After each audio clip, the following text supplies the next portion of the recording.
So BBC iPlayer, Channel 4, ITVX, Netflix, YouTube, all built into a smart projector. So no dongle, no streaming stick, and above all, no fuss. And this is the first time something like this has been available here in the UK. This is the Aurzen EAZZE D1R, the UK's first Roku TV smart projector. And in this video, I'm going to show you exactly what that means, whether the picture quality holds up. So let's get into it. But before we dive into the specs, let's just discuss who this is actually aimed for, because it does cover a lot of ground. If you want a big screen experience in your bedroom or living room without having to spend a fortune on a large TV, then there's a good chance this is for you. Maybe you want to host outdoor movie nights, have family film evenings, or even catch the match on something bigger than your laptop. Well, this will be for you. So I'd say it sits in that sweet spot where it is accessible enough to take a chance on, but also capable enough to deliver something worthwhile. And deals do pop up from time to time for this thing as well. So check out the link in the description and see what the price is today. So first off, let's crack on with the unboxing. And inside the box, you'll get the projector itself, the Roku remote, and of course a power cord.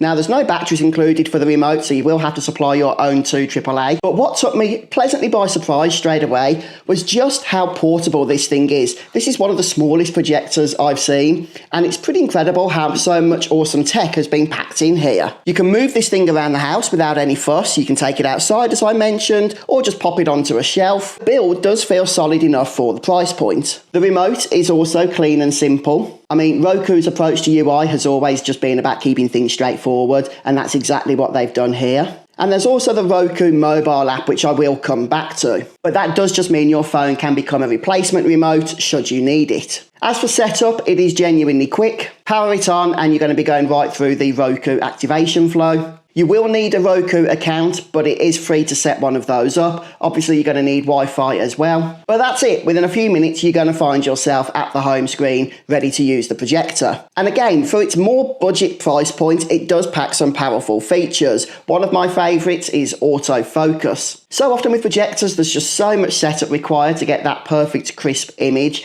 but the D1R here just does most of that work for you. That's thanks to that autofocus, but also there is auto keystone here as well to handle the geometry. So even if the projector isn't perfectly level, it's going to be able to correct the shape of the image automatically. Just place it down, power it on, and you're watching. That really is the setup story here. It's about as close to plug and play as a projector can get. In terms of the Roku ecosystem and the apps that are bundled, well, this is really the heart of what makes the D1R a little bit different. With that Roku TV just built in here natively, not bottled on via a dongle, you're getting proper Roku TV, the same platform you may expect on a premium smart TV, but in a projector. And for us here in the UK, that means we can expect BBC iPlayer, ITVX, Channel 4, all of these regional apps just included, ready to go, along with the traditional streaming apps like Netflix and Disney Plus and YouTube, etc. And again, I do want to go back to the fact that this is the first smart projector that has Roku TV built into it. So no fanning about plugging in streaming sticks or side-loading apps, it's just all here for you straight away. The home screen is clean and fast, search works well, recommendations are personalised, and the Roku mobile app is a really handy alternative if you'd rather type on your phone or use voice commands. So Siri, Alexa and Google Assistant are all supported here. Hey Google, turn on Garage Roku. Okay, turning Garage Roku on.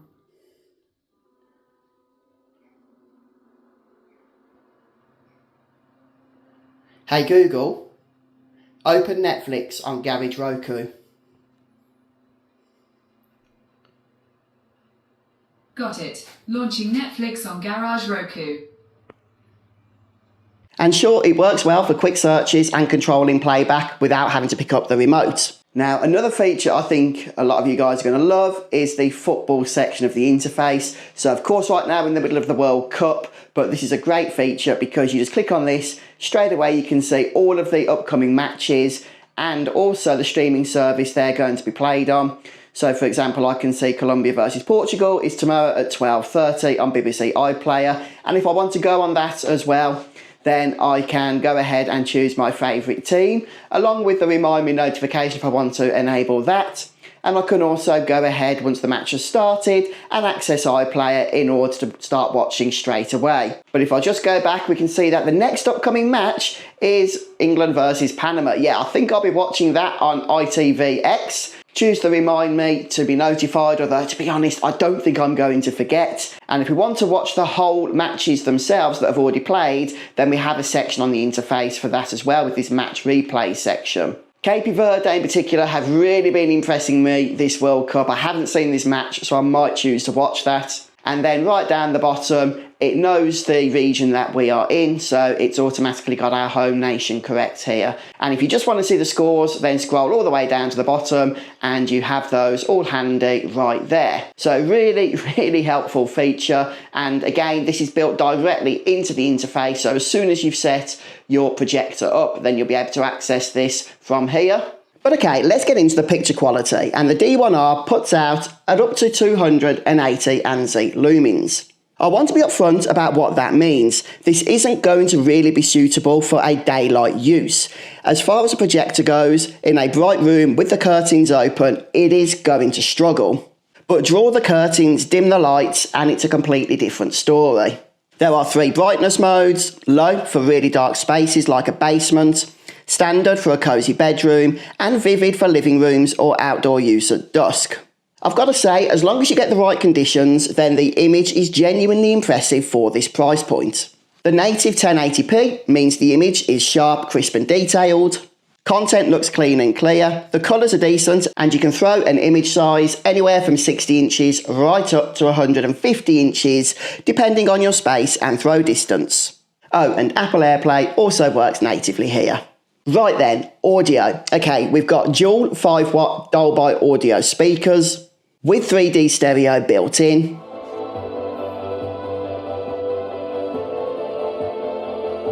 For a projector of the more compact size, they're going to be fine to use in a pinch. For casual viewing and the odd movie night, they're going to do a decent job. However, if you want a more cinematic experience, then the DR1 has you covered as well, because there is Bluetooth 5.2 here, so you can immediately connect that up to a soundbar or some other wireless audio connection. So my verdict, the Aurzen EAZZE DR1 projector does make a strong case for itself. And the reason is fairly simple. It's one of the only projectors in the UK that's going to give you BBC iPlayer, ITVX and Channel 4 built in alongside Netflix and 500 free channels thanks to that Roku integration. No dongle or streaming stick needed. Setup couldn't be easier. The autofocus, auto keystone, the Roku activated in a few minutes. The picture at 1080p sharp and detailed. And the audio holds up for everyday use, and it is compact enough to move around and use, well, anywhere really. The only honest caveat is the brightness. That 280 EAZZE lumens is going to be a little bit limiting in terms of the ambient room light. Now, you will want to make sure you get the room as dark as possible before you switch this thing on. As long as you understand that going in, then it's absolutely not going to be a deal breaker. It's just the reality of the price point, to be honest with you. So just be aware of that and you won't be disappointed. It represents solid value for what you're going to get, especially if Roku's app ecosystem is what you're used to. Again, I will drop the link to this down in the description below. If this was useful, please hit subscribe and let me know in the comments what you would use a compact 1080p projector like this for. Thanks for watching, folks, and I'll see you in the next one.